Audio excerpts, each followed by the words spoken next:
हम में से बहुत सारे लोग अपनी इनकम को और एक्सपेंडिचर को प्लान करके चलते हैं, या फिर हम ये कह सकते हैं हमारी मंथली इनकम को हम पहले ही डिसाइड कर लेते हैं कि किस किस आइटम पे हमें खर्च करना है। कितना पैसा हमें हेल्थ पे खर्च करना है, कितना पैसा हमें एजुकेशन पे खर्च करना है, और कितना पैसा हमें फूड आइटम्स पे या फिर किसी और आइटम पे खर्च करना है। इस सारी प्लानिंग को हम अपना पर्सनल बजट कहते हैं या पर्सनल बजट मैनेजमेंट कहते हैं, कि हम अपना पर्सनल फाइनेंशियल मैनेजमेंट कर रहे हैं। इसी तरीके से जब कोई कंट्री आने वाले ईयर के लिए for the coming financial year plan करता है अपनी इनकम को एंड एक्सपेंडिचर्स को, कि कौन कौन से रिसोर्सेज से उसे इनकम होने वाली है और कौन कौन से आइटम्स पे वो खर्चा करने वाला है, उस सारी स्टेटमेंट को एक जगह रिकॉर्ड किया जाता है और उस फाइनेंशियल स्टेटमेंट को जो कि फ्यूचर के बारे में होती है उसे हम बजट कहते हैं।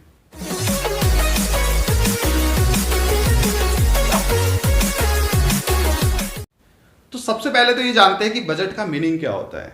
Actually budget is a financial statement of government that records all the future transactions related to expected receipts and expected expenditure. Budget एक स्टेटमेंट है जिसमें गवर्नमेंट की एक्सपेक्टेड रिसिप्ट्स और एक्सपेक्टेड एक्सपेंडिचर्स रिकॉर्ड किए जाते हैं for the coming financial year. एक सरकार ये डिसाइड करती है कि कहाँ कहाँ से उसके पास पैसा आने वाला है। अब गवर्नमेंट के इनकम के कौन से सोर्सेज होते हैं? टैक्स होता है मेन सोर्स, तो कुछ नॉन टैक्स रिवेन्यूज भी होते हैं गवर्नमेंट की इनकम के। इसके अलावा भी कुछ और सोर्सेज होते हैं गवर्नमेंट की इनकम के जो हम डिस्कस करेंगे। दूसरी तरफ एक्सपेक्टेड एक्सपेंडिचर्स होते हैं गवर्नमेंट के, जैसे गवर्नमेंट खर्चा करती है किस पर? डिफेंस पर। गवर्नमेंट खर्चा करती है लॉ एंड ऑर्डर पर। गवर्नमेंट खर्चा करती है सब्सिडीज पर, पब्लिक वर्क्स पर, रोड बनाने पे, रेलवे लाइंस बिछाने पे।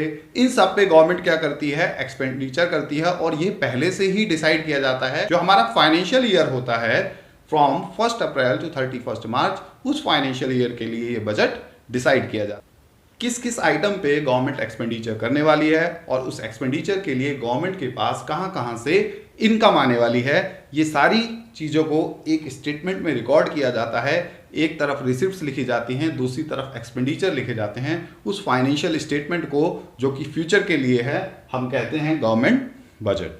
ठीक है, तो बजट में क्या होता है?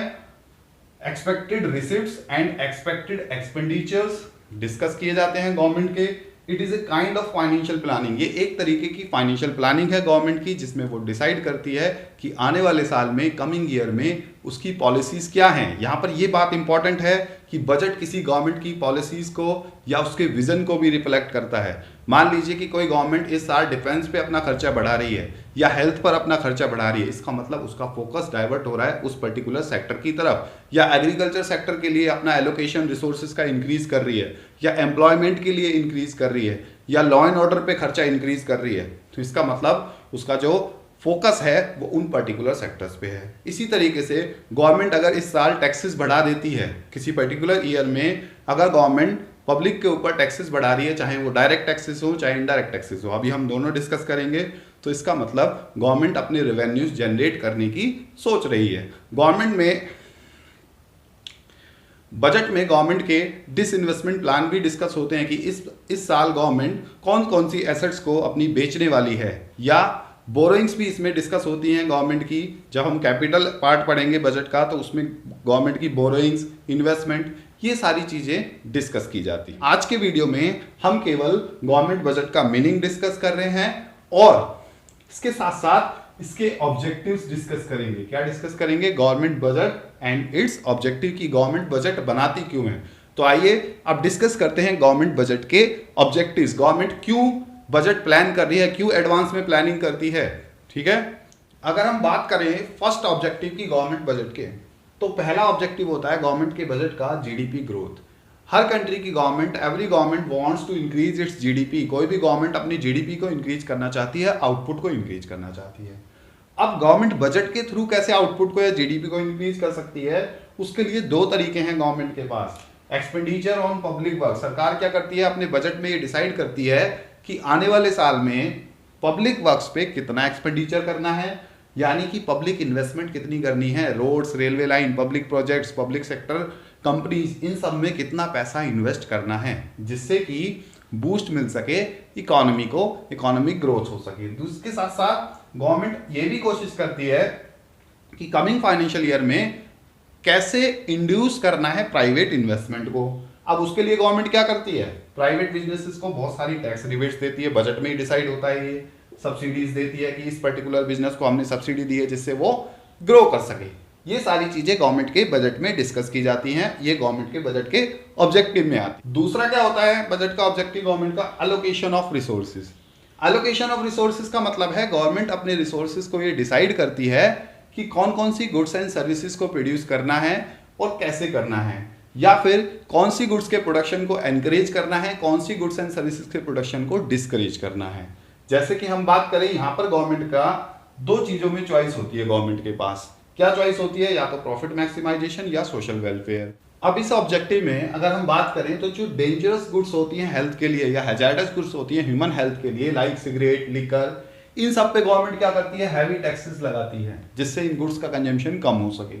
दूसरी बात, जो एसेंशियल गुड्स हैं, जो फूड आइटम्स हैं, जो एग्रीकल्चर गुड्स हैं, जिनको पुअर पीपल कंज्यूम करते हैं, उन पर गवर्नमेंट सब्सिडी देती है। जैसे एलपीजी गैस सिलेंडर, इस पे गवर्नमेंट क्या देती है, सब्सिडी देती है, क्योंकि उसको बहुत सारी पुअर फैमिलीज भी परचेज करती हैं। इससे क्या होता है, जो सोशल इक्वालिटी का ऑब्जेक्टिव है वो भी पूरा हो जाता है और गवर्नमेंट के लिए रेवेन्यू भी जनरेट हो जाता है लिकर और सिगरेट पे हैवी टैक्सेस लगाकर। यानी कि एक तरीके से पैसा उन कॉमोडिटीज से कलेक्ट करके, टैक्स से कलेक्ट करके सब्सिडी की फॉर्म में पुअर पीपल तक पहुंचाया जाता है। इसे कहते हैं रीडिस्ट्रीब्यूशन ऑफ रिसोर्सेज या एलोकेशन ऑफ रिसोर्सेज। गवर्नमेंट क्या करती है, बजट के थ्रू किसी एक से टैक्स लेकर के दूसरे को सब्सिडी दे देती है। This is called allocation of resources. Next objective होता है गवर्नमेंट बजट का, provision of public goods. Public goods क्या होती हैं, जो कलेक्टिवली हमारी नीड्स को सेटिस्फाई करती है, सोसाइटी की नीड्स को सेटिस्फाई करती है, जैसे law and order, defence, roads, street light etcetera. ये सारी गुड्स हमें गवर्नमेंट प्रोवाइड करती है। अगर इनको प्राइवेट हैंड्स में दे दिया तो प्राइवेट पीपल पब्लिक का एक्सप्लॉयटेशन करेंगे। और इनका जो प्रोविजन है कि इस बार गवर्नमेंट लॉ एंड ऑर्डर पे, डिफेंस पे, रोड्स पे, स्ट्रीट लाइट्स पे, इन सब पे कितना खर्चा करने वाली है, वो सब किसमें डिस्कस किया जाता है, गवर्नमेंट के बजट में। तो ये भी एक ऑब्जेक्टिव है बजट का कि पब्लिक गुड्स जो प्रोवाइड की जाती हैं वो बजट के थ्रू ही प्रोवाइड की जाती हैं। नेक्स्ट ऑब्जेक्टिव है redistribution of income and wealth. India जैसे कंट्री में रिच एंड पुअर के बीच में गैप होता है, इनइक्वालिटी होती है। अब गवर्नमेंट डायरेक्टली ऐसा नहीं कर सकती कि रिच पीपल से पैसा लेके पुअर को दे देगी, कोई भी रेडी नहीं होगा इसके लिए। तो उसके लिए गवर्नमेंट क्या करती है, रिच पीपल की इनकम पर हैवी टैक्सेस लगाती है, साथ साथ इनडायरेक्ट टैक्सेस भी लगाती है उनके द्वारा खरीदे जाने वाली लग्जरी गुड्स पर। रिच पीपल जो गुड्स खरीदते हैं, लग्जरी गुड्स, उन पर भी हैवी टैक्सेस लगाए जाते हैं और वो टैक्स का पैसा यूज किया जाता है पुअर पीपल को सब्सिडीज देने में, और पुअर पीपल से कोई टैक्स नहीं लिया जाता है या बहुत कम टैक्स लिया जाता है। इस सिस्टम को हम क्या कहते हैं, प्रोग्रेसिव टैक्सेशन सिस्टम। ये क्वेश्चन आपसे अलग से पूछा जाता है, what is progressive taxation system in which less tax is imposed on poor and more tax is imposed on rich. जैसे जैसे इनकम बढ़ती है वैसे वैसे टैक्स बढ़ता है, उस सिस्टम को हम क्या कहते हैं, progressive taxation system. Next objective है गवर्नमेंट बजट का, बैलेंस रीजनल ग्रोथ। हमें पता है इंडिया जैसे कंट्री में बहुत सारे स्टेट्स पुअर होते हैं, कुछ स्टेट्स वेल ऑफ होते हैं। जैसे हम बात करें Punjab, Haryana, Maharashtra, these are the well off states.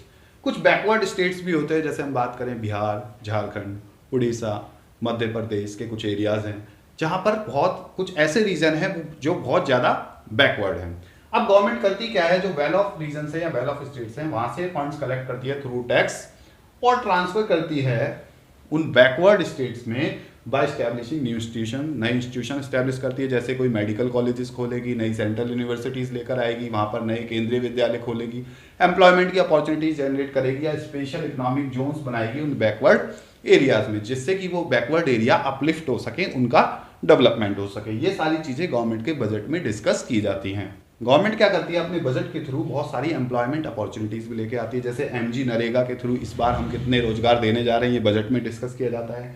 बहुत सारे पब्लिक वर्क्स, जैसे कि इस बार कितने लोगों को रोजगार मिलेगा पब्लिक वर्क्स से या पब्लिक कंपनीज में, या कितने नए कॉलेजेस, इंस्टीट्यूशंस, हेल्थ इंस्टीट्यूशंस खोले जाएंगे जहां लोगों को रोजगार मिलने वाला है।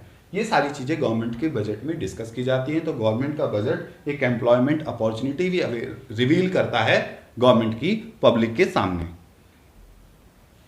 लास्ट और सबसे इंपॉर्टेंट ऑब्जेक्टिव जो होता है गवर्नमेंट बजट का, वो होता है इकोनॉमिक स्टेबिलिटी। हर गवर्नमेंट ये चाहती है कि उसके कंट्री में इकोनॉमिक स्टेबिलिटी रहे, सिचुएशंस लाइक इन्फ्लेशन और डिप्रेशन कम से कम आए।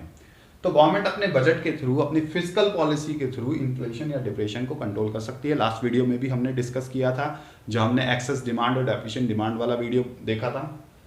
तो देखिए ड्यूरिंग डिप्रेशन के टाइम पर गवर्नमेंट क्या करती है कि ऑलरेडी लोगों की पॉकेट में पैसा कम होता है, गवर्नमेंट क्या करती है, इंक्रीज इन पब्लिक एक्सपेंडिचर, सरकार पब्लिक एक्सपेंडिचर पे खर्चा बढ़ाती है जिससे प्राइवेट इन्वेस्टमेंट इंड्यूस हो, मोटिवेट हो, और साथ साथ टैक्सेस को कम कर देती है जिससे लोगों की डिस्पोजेबल इनकम, खर्चने वाली इनकम इंक्रीज हो जाए। इससे क्या होगा, डिप्रेशन ओवरकम हो जाएगा। ड्यूरिंग अगर इन्फ्लेशन की बात करें हम, इन्फ्लेशन के टाइम पे क्या होता है, लोगों की पॉकेट में पैसा ज़्यादा है, एग्रीगेट डिमांड ज़्यादा है, supply of goods and services कम है। गवर्नमेंट क्या करेगी, ऐसे में टैक्सेस को बढ़ाएगी बजट में।